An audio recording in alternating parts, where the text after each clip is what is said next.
कभी रास्ते आसान नहीं होते, कभी मंजिल पास होकर भी दूर लगती है, लेकिन असली कहानी उसी की लिखी जाती है जो रुकता नहीं, जो झुकता नहीं, जो हर तूफान से कहता है मैं हारने नहीं आया,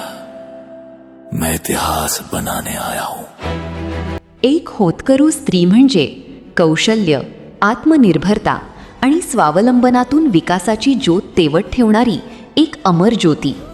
भारत सरकार प्रणीत महिला उद्योजकता विकास अभियान,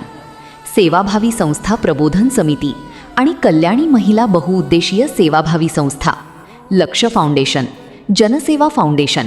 रोजगार निर्मिती अंतर्गत संजीवन उद्योग समूह यांच्या संयुक्त विद्यमाने शिवणकाम केंद्राच्या स्थापनेचे औचित्य साधून 150 महिलांचा रोजगार मेळावा दिनांक 26 मे 2024 रोजी संभाजीनगर येथे यशस्वीरित्या संपन्न झाला. या आणि अशा संपूर्ण महाराष्ट्र राज्यभर 4000 भारत सरकार प्रणीत लघु उद्योग शिवणकाम केंद्रांची स्थापना करून 1 लाख होतकरू महिलांच्या हाताला रोजगार उपलब्ध करून देण्याचा ध्येयवादी मानस आहे. सेवाभावी संस्था प्रबोधन समिती व कल्याणी महिला बहुउद्देशीय सेवाभावी संस्था, रोजगार निर्मिती अंतर्गत संजीवन उद्योग समूह यांच्या संयुक्त विद्यमाने